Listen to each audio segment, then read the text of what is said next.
ಬೊಂಬೆ ಹೇಳುತ್ತೈತೆ ಮತ್ತೆ ಹೇಳುತ್ತೈತೆ ನೀನೇ ರಾಜಕುಮಾರ. ಬನ್ನಿ ಗೈಸ್, ನಮ್ಮ ಅಕ್ಕ ಏನ ಮಾಡತ್ತಾಳ ಕೇಳಂಬರಿ ಆಕಿಗೆ. ಅಕ್ಕ ಏನ್ ಮಾಡತ್ತಿ ಇವತ್ತ? ಎಲ್ಲರಿಗೂ ನಮಸ್ಕಾರ. ನಮ್ಮ ಉತ್ತರ ಕರ್ನಾಟಕದ ಕೆಂಪು ಖಾರ ಮಾಡಂತೀನಿ, ನೋಡುಂಬರಿ. ಕೆಂಪು ಖಾರ ಮಾಡೋಕೆ ಫಸ್ಟು ಒಂದಿಷ್ಟು ಮೆಣಸಿನ್ಕಾಯಿ, ಬೆಳ್ಳುಳ್ಳಿ, ನಾನು ನಿಂಬೆಹಣ್ಣು ಗಾತ್ರದಷ್ಟು ಹುಣಸೆಹಣ್ಣು ತೊಗೊಂಡಿನಿಲ್ಲೇ, ಮತ್ತು ಜೀರಿಗೆ, ಮತ್ತು ಸ್ವಲ್ಪ ಬೆಲ್ಲ, ಮತ್ತು ಕರಿಬೇವು, ಮತ್ತು ಸ್ವಲ್ಪ ಕೊತ್ತಂಬರಿ, ಮತ್ತು ರುಚಿಗೆ ತಕ್ಕಷ್ಟು ಉಪ್ಪು ತೊಗೊಂಡಿನಿಲ್ಲೇ. ನಾನು ಹೆಂಗೆ ಮಾಡೋದು ಅಂಥೇಳಿ ತೋರಿಸ್ತೇನೆ ಬರ್ರಿ. ಈಗ ಫಸ್ಟ್ ನಾವು ಸ್ಟವ್ ಹಚ್ಕೊಳ್ಳೋಣ. ಆಮೇಲೆ ಈ ಮೆಣಸಿನ್ಕಾಯಿನ ಹುರ್ಕೋಬೇಕು.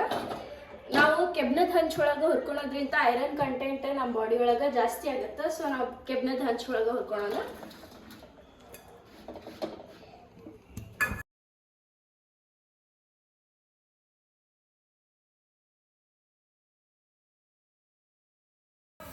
ಒಂದು 5 ನಿಮಿಷ ಹುರ್ಕೊಂಡು ಒಂದು ಸ್ವಲ್ಪ ಎಣ್ಣೆ ಹಾಕಿ ಮತ್ತೆ ಹುರ್ಕೋಬೇಕು.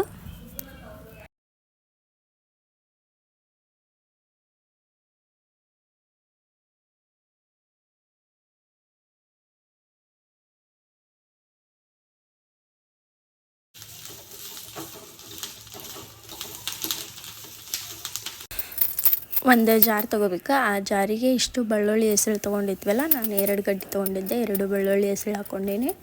ಆಮೇಲೆ ಒಂದಿಷ್ಟು ಕೊತ್ತಂಬರಿ ತೊಗೊಂಡಿನಿ, ಅದನ್ನು ಕೊತ್ತಂಬರಿನ ಹಾಕ್ಕೋಬೇಕು. ಆಮೇಲೆ ಒಂದು ಸ್ವಲ್ಪ ಕರಿಬೇವು ತೊಗೊಂಡಿನಿ, ಕರಿಬೇವು ಹಾಕ್ಕೋಬೇಕು. ಆಮೇಲೆ ಒಂದು ಸ್ವಲ್ಪ ಹುಣಸೆಹಣ್ಣು ಹಾಕ್ಕೋಬೇಕು.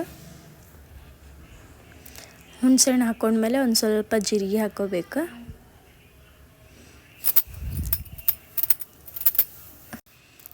ಜೀರಿಗೆ ಹಾಕ್ಕೊಂಡ್ಮೇಲೆ ಒಂದು ಸ್ವಲ್ಪ ಬೆಲ್ಲ ಹಾಕ್ಕೋಬೇಕು. ಬೆಲ್ಲ ಹಾಕ್ಕೊಂಡು ಮತ್ತು ನಮಗೆ ರುಚಿಗೆ ತಕ್ಕಷ್ಟು ಎಷ್ಟು ಬೇಕು ನೋಡೋ ಅಷ್ಟು ಉಪ್ಪು ಹಾಕ್ಕೊಂಡು ಇದನ್ನು ಒಂದು ಸ್ವಲ್ಪ ಸಣ್ಣ ಮಾಡಿ ಹಾಕ್ಕೋಬೇಕು.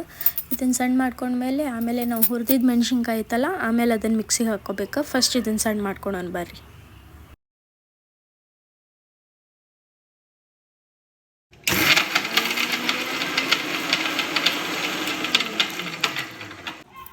ಅದು ಸ್ವಲ್ಪ ಸಣ್ಣ ಆದಮೇಲೆ ಹುರಿದಿದ್ದು ಮೆಣಸಿನ್ಕಾಯಿ ಐತಲ್ಲ ಅದಕ್ಕೆ ಹಾಕ್ಕೋಬೇಕು. ಅದಕ್ಕೆ ಹಾಕ್ಕೊಂಡು ಇಷ್ಟು ಮೆಣಸಿನ್ಕಾಯಿ ಹಾಕ್ಕೊಂಡು ಮಿಕ್ಸ್ ಮಾಡ್ಕೊಂಡ್ಬಿಟ್ರೆ ನಮ್ಮದು ಕೆಂಪು ಖಾರ ರೆಡಿ. ಬಟ್ ನಾ ಇದಕ್ಕೆ ಇನ್ನೊಂದು ಏನು ಇಂಗ್ರೀಡಿಯೆಂಟ್ ಆ್ಯಡ್ ಮಾಡಂತೀನಿ ಅಂದರೆ ಇದನ್ನು ಒಗ್ಗರಣೆ ಹಾಕ್ಕೋಬೇಕು. ಆಮೇಲೆ ಹಿಂಗೆ ಆಯ್ತು ನೋಡ್ರಿ. ಇದಕ್ಕೆ ಒಗ್ಗರಣೆ ಹಾಕ್ಕೊಳಕ್ಕೆ ಏನು ಬೇಕಂದ್ರೆ ಫಸ್ಟ್ ಒಂದು ಪಾತ್ರೆ ಇಟ್ಕೋಬೇಕು. ಆ ಪಾತ್ರೆಗೆ ನಮಗೆ ಎಷ್ಟು ಬೇಕು ನೋಡೋ ಅಷ್ಟು ಎಣ್ಣೆ ಹಾಕ್ಕೋಬೇಕು. ನಾನು 1-2 ಟೇಬಲ್ ಸ್ಪೂನಷ್ಟು ಎಣ್ಣೆ ಹಾಕ್ಕೊಂಡೀನಿ. ಆಮೇಲೆ ನಮ್ಗೆ ಒಗ್ಗರಣೆ ಕಟ್ಕೋಬೇಕು. ಅದು ಅಂದರೆ ಟೇಸ್ಟ್ ಬರುತ್ತೆ ಖಾರ ಒಗ್ಗರಣೆ ಹಾಕಿದ್ರೆ.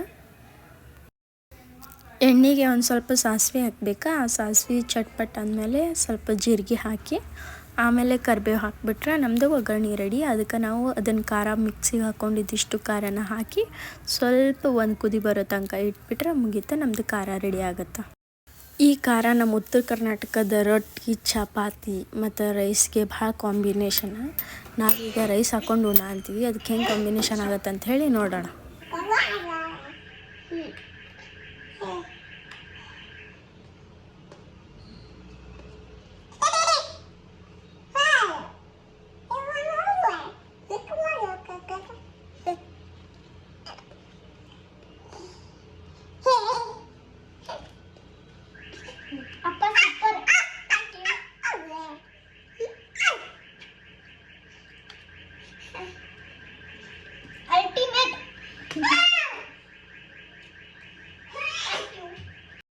ಮತ್ತು ನಮ್ಮ ಅಂಟಿ ದೋಸೆ ಹಾಕಂತಿದ್ರು. ಆ ದೋಸೆಗೆ ಮೇಲೆ ಇದನ್ನು ಖಾರ ಹಚ್ಚಂತಿದ್ರು.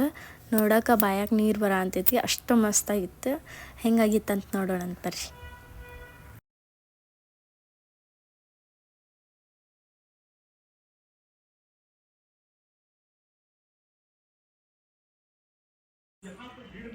ಆಂಟಿ ಹೆಂಗಾಗೈತ್ರಿ ದೋಸೆ ಜೊತೆ ಕಾಂಬಿನೇಷನ್? ದೋಸೆ ಜೊತೆ ಸೂಪರ್ ಆಗೈತಿ. ಅದು ಎಲ್ಲ ಬೆಂದ ಮೇಲೆ ಹಾಕ್ತೇವಲ್ಲ, ಅದು ಇನ್ನೂ ಕಾಂಬಿನೇಷನ್ ಸೂಪರ್ ಆಗುತ್ತೆ. ದಾವಣಗೆರೆ ಬೆಣ್ಣೆ ದೋಸೆನೂ ಹಿಂಗೆ ಮಾಡ್ತಾರೆ, ಅದ್ರ ಮೇಲೆ ಬೆಣ್ಣೆ ಹಾಕ್ತಾರೆ, ಅಷ್ಟೇ ವ್ಯತ್ಯಾಸ. ಇದು ದಾವಣಗೆರೆ ಬೆಣ್ಣೆ ದೋಸೆಕ್ಕಿಂತ ಸೂಪರ್ ಆಗೈತಿ. ಚುಮ್ಮಿ ಏನು ಮಾಡ ಅಂತಿ? ಐಸಾ ನಂಗೆ? ಹಾಂ ತಿನ್ನು. ಅದ್ವಿಕ ಹೈಸ್ ಅಂತ ಏನ್ ತಿನ್ನ ಅಂತೀಯ ಪೂಜಿ?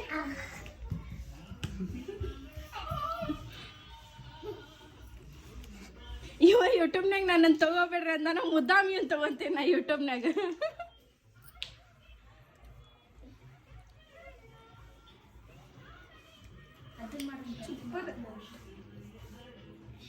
ತಿಂದೇನೆ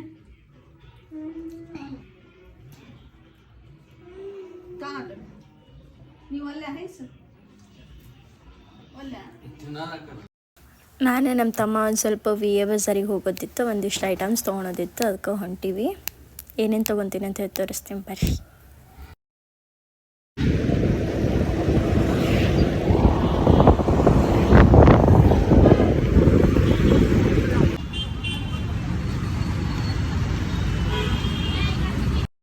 ಬಾಡಿ ಲೋಷನ್ ಬೇಕಾಗಿತ್ತು, ಸೊ ನಾನು ಅದಕ್ಕೆ ಬಾಡಿ ಲೋಷನ್ ನೋಡೋ ಅಂತಿದ್ದೆ. ಮತ್ತು ಆಮೇಲೆ ನನ್ನ ಮಗಗೆ ಡೈಪರ್ ತೊಗೋಬೇಕಿತ್ತು, ಮತ್ತು ಅವಂಗೆ ಸಾಕ್ಸ್ ತೊಗೋಬೇಕಿತ್ತು. ಅದಕ್ಕೆ ನಾವು VA ಬಜಾರಿಗೆ ಬಂದಿದ್ದೆ ಈಗ.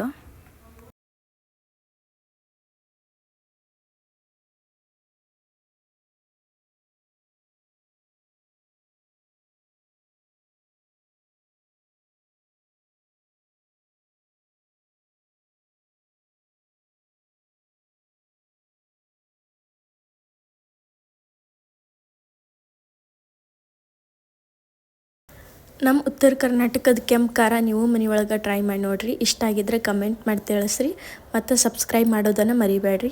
Thanks for watching. ಮತ್ತು ನಾನು ನಿಮ್ಗೆ ನೆಕ್ಸ್ಟ್ ಲಾಗ್ನಾಗ ಸಿಗ್ತೀನಿ. ಅಲ್ಲಿವರೆಗೂ ಟೇಕ್ ಕೇರ್, ಬಾಯ್ ಬಾಯ್.